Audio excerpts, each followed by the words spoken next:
Vertebrates वो organisms होते हैं जिनके अंदर नोटोकॉर्ड होती है। अगर वो नोटोकॉर्ड डिवेलप करके वर्टिब्रल कॉलम में कन्वर्ट हो जाए तो ऐसे ऑर्गेनिजम्स को वर्टिब्रेट्स का नाम कह देते हैं। और अगर नोटोकॉर्ड प्रॉपरली डिवेलप करके वर्टिब्रल कॉलम ना बने तो उसको आप कहते हो इनवर्टिब्रेट कॉर्डेट्स हैं। और ये इनवर्टिब्रेट कॉर्डेट्स क्या हैं?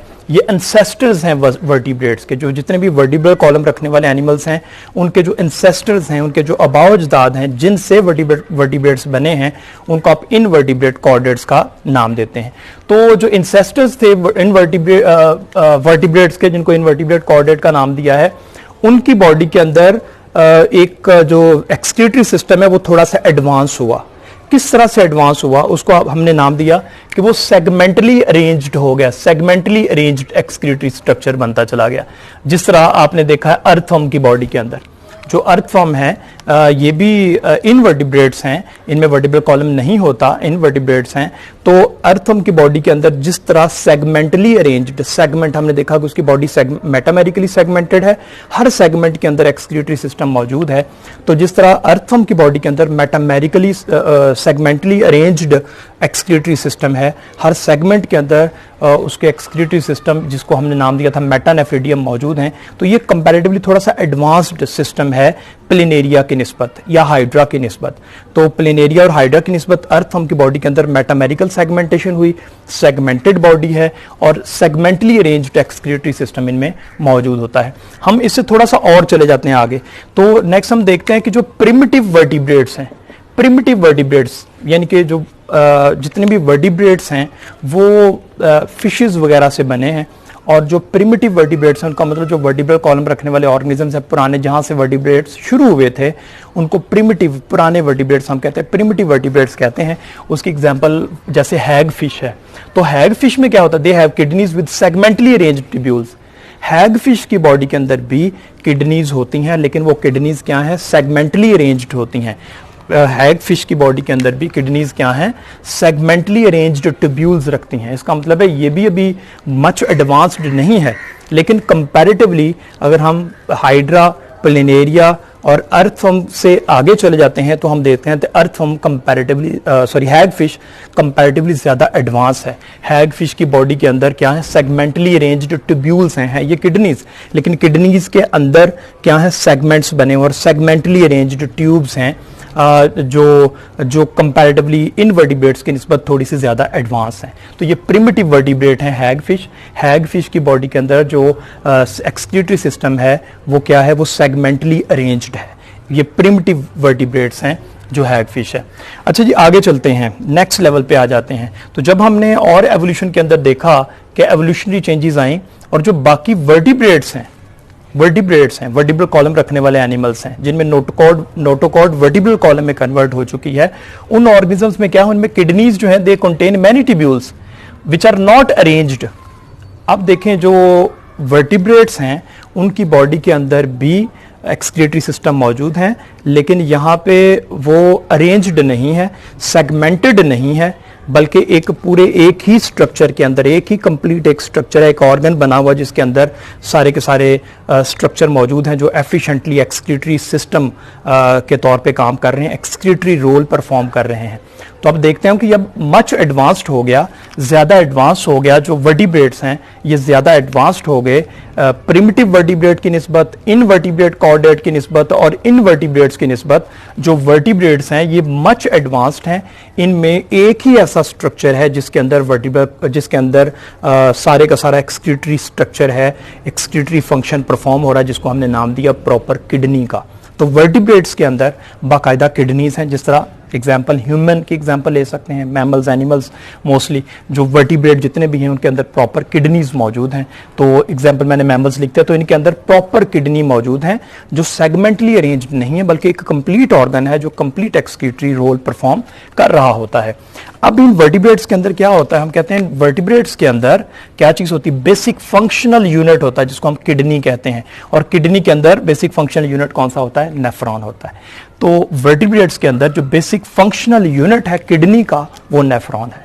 और ये मच एडवांस्ड है, मोर एफिशिएंट है बाकी जितने भी ऑर्गेनिजम्स हैं, इनवर्टिब्रेट्स हैं, प्रिमिटिव वर्टिब्रेट्स हैं, या जितने भी ये ऑर्गेनिजम्स हैं उनमें सबसे ज़्यादा एडवांस्ड सिस्टम जिन ऑर्गेनिजम्स के अंदर मौजूद हैं उनमें वर्टिब्रेट्स हैं।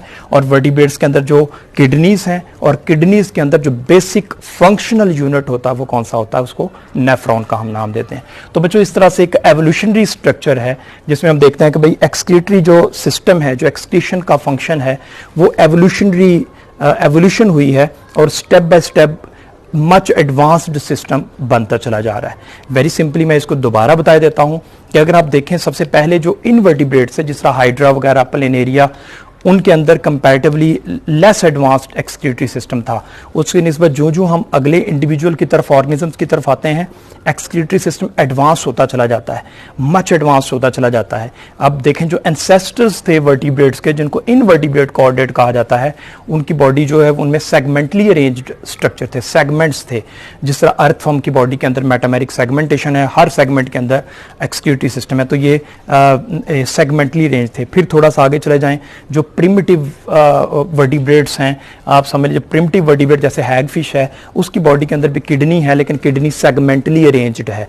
उसके बाद आगे वर्टिब्रेट्स की बॉडी के अंदर एक प्रॉपर किडनी मौजूद है, और एक किडनी, अकेला एक किडनी जो सेगमेंटली अरेंज्ड नहीं है, एक कंप्लीट किडनी, एक कंप्लीट एक्सक्रीटरी रोल परफॉर्म कर रहा होता है। तो हम कहते हैं ये एडवांस्ड हो गया। तो इन वर्टिब्रेट्स की निस्बत वर्टिब्रेट्स के अंदर एडवांस्ड एक्सक्रीटरी सिस्टम पाया जाता है। तो ये तो था एक एवोल्यूशनरी पॉइंट ऑफ व्यू से, एवोल्यूशनरी कंसेप्ट के एक्सक्रीटरी सिस्टम डिफरेंट ऑर्गेनिजम्स के अंदर किस तरह से चेंजेस आती हैं और किस तरह से वो चेंज होता है। अब हम बात करेंगे ह्यूमन के अंदर एक्सक्रीशन कैसे होती है, ह्यूमन की बॉडी के अंदर एक्सक्रीटरी फंक्शन कैसे परफॉर्म होता है। जो ह्यूमन है ये हम जानते हैं कि ये वर्टिब्रेट से इसका ताल्लुक है और ये मोर एडवांस्ड है, it have advanced excretory system. तो ह्यूमन के अंदर एडवांस्ड एक्सक्रीटरी सिस्टम है, लेकिन यहाँ पे एक्सक्रीशन के लिए जो वेस्ट हैं वो कौन से हैं और किस तरह से उनको एक्सक्रीट किया जाता है बॉडी के अंदर, ह्यूमन की बॉडी के अंदर कौन से ऐसे ऑर्गन्स हैं जो एक्सक्रीटरी रोल परफॉर्म करते हैं, उसको हम देख लेते हैं। सबसे पहले हम देखते हैं कि ह्यूमन की बॉडी के अंदर जिसको एक्सक्रीट करना है उसको हम नाम देते हैं मेटाबॉलिक वेस्ट। मेटाबॉलिक वेस्ट, ये शॉर्ट क्वेश्चन पूछा जाता है अक्सर, व्हाट आर मेटाबॉलिक वेस्ट, एक इंपॉर्टेंट शॉर्ट क्वेश्चन है। तो हम कह सकते हैं generation of waste is primarily done at metabolic level and these are called metabolic waste. Organisms की बॉडी के अंदर मेटाबॉलिज्म होता है, हमारी बॉडी के हर सेल के अंदर मेटाबॉलिज्म होता है। उस मेटाबॉलिज्म के नतीजे में, मेटाबॉलिज्म के रिजल्ट पे हमारी बॉडी सेल्स के अंदर मेटाबॉलिक वेस्ट बनते हैं, ऐसे वेस्ट बनते हैं जिनको मेटाबॉलिक वेस्ट का नाम देते हैं। दोबारा ये बात सुन लें कि जो हर सेल है एनिमल का, ह्यूमन का, हर सेल के अंदर मेटाबॉलिज्म होता है। उस मेटाबॉलिक एक्टिविटीज़ की वजह से कुछ वेस्ट प्रोड्यूस होते हैं, उन वेस्ट को हम नाम देते हैं मेटाबॉलिक वेस्ट। वो कौन कौन से वेस्ट हैं ह्यूमन की बॉडी के अंदर, कौन कौन से वेस्ट हैं, किस तरह से के वेस्ट प्रोड्यूस होते हैं, लेट्स सी दैट। सबसे पहले तो देखिए कि मेटाबॉलिक वेस्ट कौन कौन से हैं और फिर हम देखते हैं कि उनकी सोर्स क्या होती हैं। सबसे पहले स्टूडेंट्स आप देख लें कि फॉर एग्जांपल यूरिया है, यूरिया एक मेटाबॉलिक वेस्ट है, लेकिन ह्यूमन की बॉडी के अंदर यूरिया किस चीज़ से प्रोड्यूस होता है, हमारी बॉडी के अंदर मौजूद जो अमाइनो एसिड्स हैं। मैं ये कहूँगा कि हमारी बॉडी में जितनी भी प्रोटीन्स होती हैं, हम फूड खाते हैं, हम गोश्त खाते हैं, दालें खाते हैं, उनके अंदर प्रोटीन्स होती हैं। तो वो जो प्रोटीन्स हैं वो ब्रेक डाउन होती हैं अमाइनो एसिड्स में, और अमाइनो एसिड्स की ब्रेक डाउन से फिर यूरिया बॉडी के अंदर बनता है। बेसिकली बनता उससे पहले अमोनिया है, लेकिन अमोनिया को यूरिया साइकिल के ज़रिए यूरिया में कन्वर्ट कर दिया जाता है। तो हम सिंपली कहते हैं कि प्रोटीन्स की ब्रेकडाउन से अमाइनो एसिड्स, और अमाइनो एसिड्स के वेस्ट जो है मेटाबॉलिक वेस्ट, अमाइनो एसिड के मेटाबॉलिक वेस्ट वो क्या है, यूरिया है। इससे रिलेटेड एमसीक्यूज भी पूछे जा सकते हैं कि अमाइनो एसिड से कौन से मेटाबॉलिक वेस्ट प्रोड्यूस होते हैं, यूरिया प्रोड्यूस होता है। सेकेंड है कैरेटिनिन। कैरेटिनिन ये बात ज़हन में रखनी है, ये एक नई चीज़ भी है। कैरेटिनिन बेसिकली एक मेटाबॉलिक वेस्ट है, कैरेटिनिन एक मेटाबॉलिक वेस्ट है। किससे प्रोड्यूस होता है, मसल कैरेटीन से।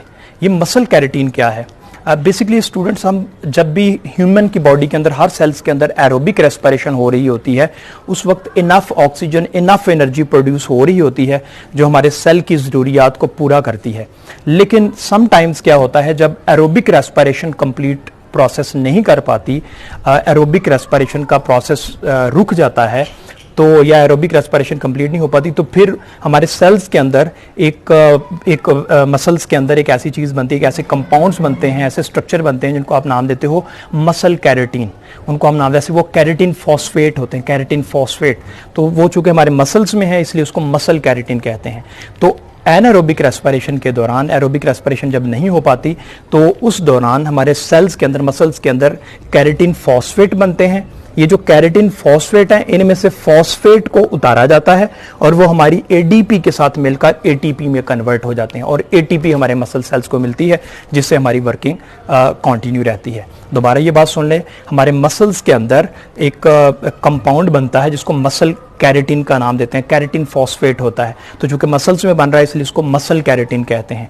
ये जो कैरेटीन फॉस्फेट है ये उस वक्त बनता है जब एरोबिकली हमारी बॉडी को ऑक्सीजन, एटीपी प्रॉपरली ना मिल सके, तो फिर उस वक्त कैरेटीन फॉस्फेट का फॉस्फेट मूव करके एडीपी के साथ मिलकर एटीपी बनता है और वो एटीपी हमारे मसल सेल्स को मिलती है।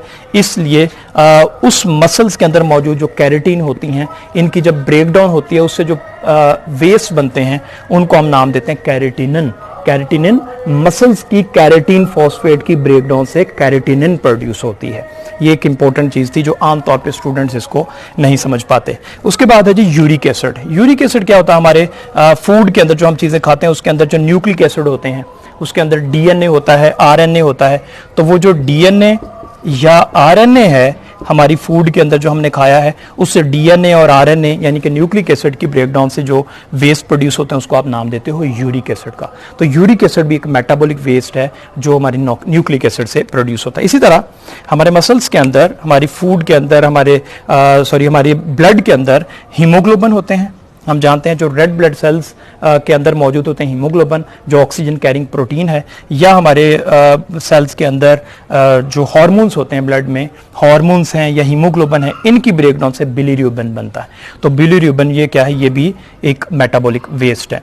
उसके बाद लास्ट पे आ जाते हैं टॉक्सिन्स। टॉक्सिन्स जहरीले केमिकल्स वगैरह, ये डायरेक्टली हम बॉडी के अंदर भी प्रोड्यूस हो सकते हैं, लेकिन बेसिकली हमें एक्सटर्नल इन्वायरमेंट से मिलते हैं। कैसे? जैसे हम बाहर से कोई ऐसी फूड खाते हैं, ऐसी सब्जियां खा लेते हैं जिसके ऊपर कोई पेस्टिसाइड स्प्रे वगैरह किया होता है, तो वो सब्जी हमारी बॉडी के अंदर जाती है। कोई फ्रूट्स हैं, वेजिटेबल्स हैं, जब बॉडी के अंदर जाते हैं जिनके ऊपर कोई पेस्टिसाइड स्प्रे किया हुआ है, तो वो जो पेस्टिसाइड्स है उनके जो केमिकल्स बॉडी में जाते हैं वो भी वेस्ट के तौर पे होते हैं। इसी तरह जो हम मेडिसिन खाते हैं, ड्रग्स वगैरह, अद्वियात वगैरह लेते हैं, उनके जो केमिकल्स होते हैं। इसी तरह फूड की क्वालिटी को बेहतर करने के लिए या फूड को प्रिजर्व करने के लिए कुछ एडिटिव्स प्रोवाइड किए जाते हैं जिनको फूड एडिटिव्स का नाम देते हैं, वो भी हमारे पास टॉक्सिन्स की फॉर्म में होते हैं। तो ये जो टॉक्सिन्स हैं जिनमें पेस्टिसाइड्स, ड्रग्स और फूड एडिटिव्स हैं, ये भी मेटाबॉलिक वेस्ट हैं। ये मेटाबॉलिक वेस्ट मैंने आपको बताया, ये हम डायरेक्टली बॉडी के अंदर एज सच डायरेक्टली नहीं बनते, लेकिन हम इनको इंजेस्ट करते हैं इनटू द बॉडी। हम सराउंडिंग से इसको इंजेस्ट करते हैं, ये निगले जाते हैं, खाए जाते हैं, बाहर इन्वायरमेंट से लिए जाते हैं। तो ये डियर स्टूडेंट्स डिफरेंट तरह के मेटाबॉलिक वेस्ट हैं जो डिफरेंट तरह की सोर्सेज से प्रोड्यूस होते हैं। आप देखें, यूरिया अमाइनो एसिड्स प्रोटीन की ब्रेकडाउन से बनता है। कैरेटिनिन ये creatine, muscle creatine, creatine phosphate जो मसल्स के अंदर होते हैं उससे कैरेटिनिन प्रोड्यूस होती है। न्यूक्लिक एसिड से यूरिक एसिड बनता है। हीमोग्लोबिन या हार्मोन्स वगैरह से बिलिरुबिन प्रोड्यूस होता है। और जो डिफरेंट तरह के टॉक्सिन्स होते हैं जैसे पेस्टिसाइड्स हैं, ड्रग्स हैं और फूड एडिटिव्स हैं, वो भी हम इंजेस्ट कर लेते हैं, बाहर से एक्सटर्नली किसी सोर्स से हमारी बॉडी में चले जाती है। तो ये भी डिफरेंट तरह के मेटाबॉलिक वेस्ट हैं जो एनिमल्स की बॉडी में चले जाते हैं।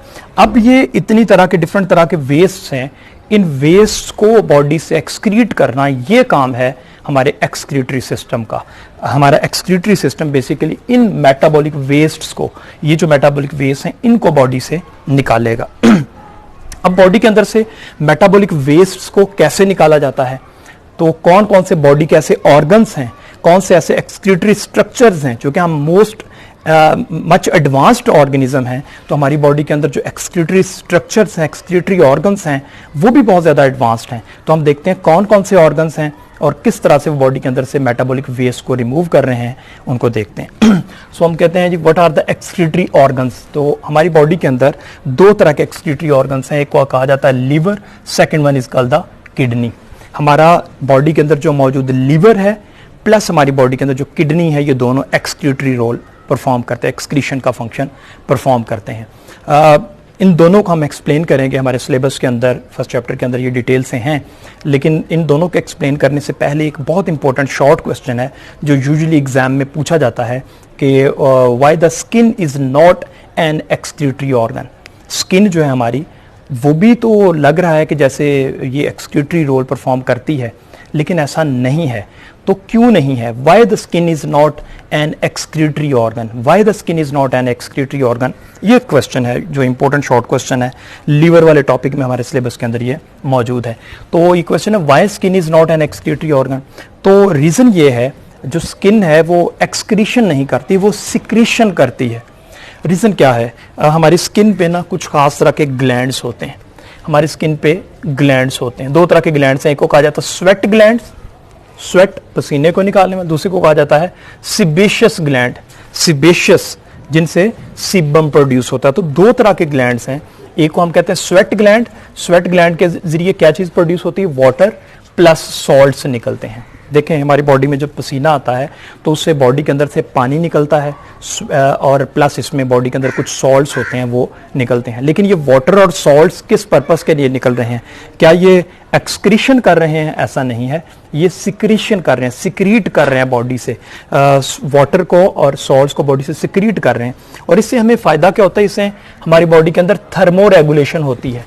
तो जो स्किन है ये बेसिकली क्या कर रही है? ये थर्मो रेगुलेशन कर रही है, ये बॉडी के टेम्परेचर को रेगुलेट कर रही है। होम्योस्टेसिस के लिए बॉडी टेम्परेचर को रेगुलेट कर रही है। तो हम कहते हैं कि ये इसलिए ये एक्सक्रीशन नहीं कर रही, ये मेटाबॉलिक वेस्ट को बॉडी से नहीं निकाल रही, बल्कि ये क्या कर रही है? ये सिक्रीशन कर रही है थर्मो रेगुलेशन के लिए, बॉडी के टेम्परेचर को रेगुलेट करने के लिए।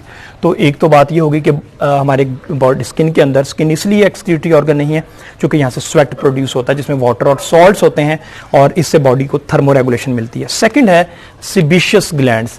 सिबेशियस ग्लैंड से क्या होता है? सीबम प्रोड्यूस होता है, हमारी स्किन में सीबम प्रोड्यूस होता है। ये सीबम का मकसद क्या होता है? ये ऑयली स्ट्रक्चर होता है, जैसे हमारी स्किन में बाज़ का चेहरे पे, स्किन के ऊपर ऑयली सा स्ट्रक्चर प्रोड्यूस होता है जिसको सीबम का नाम देते हैं। तो ये जो सीबम है ये किस लिए होता है? This sebum is for protection from micro organisms.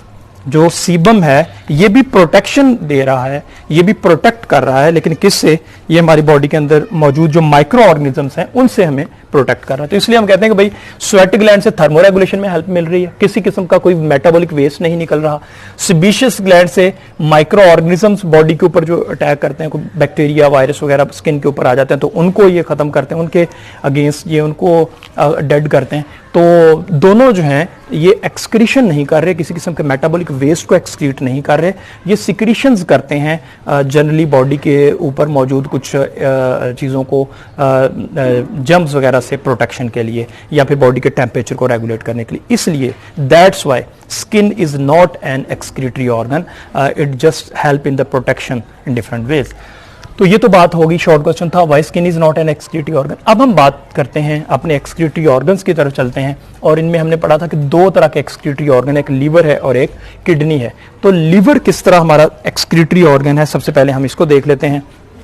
मैंने दो हेडिंग बना दी हैं। पहले मैंने लिखा है जी एक्सक्रीटरी रोल लीवर का कैसे परफॉर्म होता है, दूसरा है होम्योस्टैटिक रोल। तो हमारा जो किडनी है, जो सॉरी लीवर है, ये दो रोल परफॉर्म कर रहा है बॉडी के अंदर मेटाबॉलिक वेस्ट के पॉइंट ऑफ व्यू से, दो तरह के रोल परफॉर्म कर रहा है। पहले हम कह देते हैं कि ये इसका एक्सक्रीटरी रोल क्या है। तो डियर स्टूडेंट, सबसे पहली चीज़ ये है कि जो लीवर है ये डिटॉक्सीफाई करता है मैनी केमिकल पॉइजन्स, बहुत ज़्यादा जो केमिकल पॉइजन बॉडी के अंदर प्रोड्यूस होते हैं, एनिमल की, ह्यूमन की बॉडी के अंदर डिफरेंट तरह के केमिकल वेस्ट प्रोड्यूस होते हैं, उन पॉइजन्स को डिटॉक्सीफाई करता है, यानी उनके जहरीले असर को, जहर के उनके पॉइजनिंग इफेक्ट को कम कर देता है। कैसे? इसकी एग्जांपल देता हूं मैं आपको। जैसे आप देखते हैं कि जो हमारी बॉडी के अंदर जो यूरिया प्रोड्यूस होता है, ह्यूमन में यूरिया प्रोड्यूस होता है, वो कहां से आता है? वो अमोनिया से प्रोड्यूस होता है।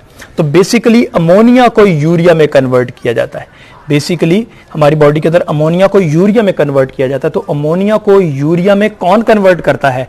हम लेक्चर नंबर 9 में पढ़ चुके हैं कि यूरिया साइकिल होता है जिसमें अमोनिया को यूरिया में कन्वर्ट किया जाता है। तो अमोनिया को यूरिया में कन्वर्ट करने का मकसद क्या है कि अमोनिया ज़्यादा टॉक्सिक होती है, उसको लेस टॉक्सिक, कम जहरीले मादे में यानी कि यूरिया में कन्वर्ट कर दिया जाता है। तो यही पहला पॉइंट है कि लीवर का काम होता है कि ये डिटॉक्सीफाई करता है, जहर के असर को कम करता है, बेशुमार जो डिफरेंट पॉइजन्स हैं, केमिकल्स हैं, वेस्ट हैं, उनके जहर के असर को, उनके जहरीले असर को कम करता है। जैसे अमोनिया को यूरिया में कन्वर्ट कर दिया, अमोनिया ज़्यादा जहरीला है, उसको यूरिया में कन्वर्ट कर दिया, ये इसने अमोनिया का जो जहर है उससे हमें बचाया है। तो ये एक पॉइंट हो गया। इसके अलावा लीवर क्या करता है, इट प्रोड्यूसेस नाइट्रोजनस वेस्ट। ये बेशुमार नाइट्रोजनस वेस्ट भी हमारी बॉडी के अंदर जो प्रोड्यूस होते हैं वो लीवर के अंदर होते हैं। जैसे अमोनिया है, यूरिया है, यूरिक एसिड है, कौन प्रोड्यूस कर रहा है, ये भी लीवर प्रोड्यूस कर रहा है। तो लीवर ये देखिए मेटाबॉलिक वेस्ट को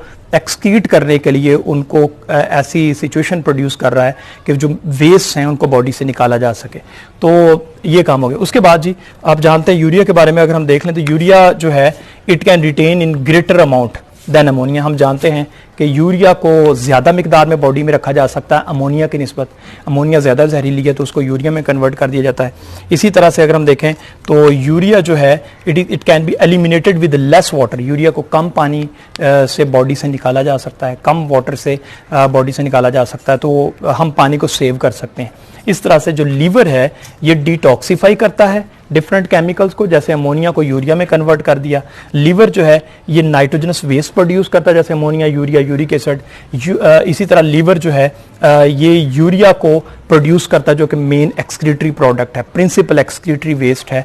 ये हमारी बॉडी के अंदर जो यूरिया बन रहा है वो लीवर के अंदर बनता है। मैंने अभी जिक्र किया कि आप यूरिया साइकिल को लेक्चर नंबर 9 में पढ़ें जाके, तो वो कहाँ पे हो रहा होता है, वो बेसिकली हमारे लीवर में ही हो रहा है। तो लीवर अमोनिया को यूरिया में यूरिया साइकिल के जरिए कन्वर्ट करता है, तो ये भी लीवर का रोल है। अच्छा, इसके अलावा होम्योस्टैटिक रोल, लीवर जो है हमारे होम्योस्टैटिक रोल भी परफॉर्म करता है। कैसे? हम कहते हैं लीवर जो है it is the central station of metabolism. हमारा लीवर जो है ये मेन हमारी बॉडी का जो मेटाबॉलिज्म का सेंट्रल स्टेशन है। मेन जो मेटाबॉलिज्म करवानी होती है वो हमारे लीवर में हो रही होती है। So liver is the central station of metabolism. इसके अलावा लीवर जो है it has many functions of homeostatic importance. Homeostatic importance भी है, होम्योस्टैटिक भी रोल परफॉर्म करता है। इसके अलावा हम आखिरी बात करेंगे, it is the central metabolic clearing house of the body. जो लीवर है ये हमारा सेंट्रल मेटाबॉलिक क्लीयरिंग हाउस होता है। ये सबसे इम्पोर्टेंट है बात है कि ये बॉडी को जो हमारी बॉडी के अंदर बनने वाले जिस डिफरेंट तरह के वेस्ट हैं उनको क्लियर करता है, उनको बॉडी के अंदर से निकाल के डिफरेंट सेल्स वगैरह से निकाल के ब्लड में देता है। ब्लड से वो फिर चले जाएंगे, नेक्स्ट लेक्चर में हम देखेंगे किडनीज में, और किडनी फिर उनको फिल्टर करके अलहदा कर देता है। तो लीवर जो है ये सेंट्रल मेटाबॉलिक क्लीयरिंग हाउस है। ये बेसिकली वेस्ट को बॉडी के अंदर एक्सक्रीट करने में सेंट्रल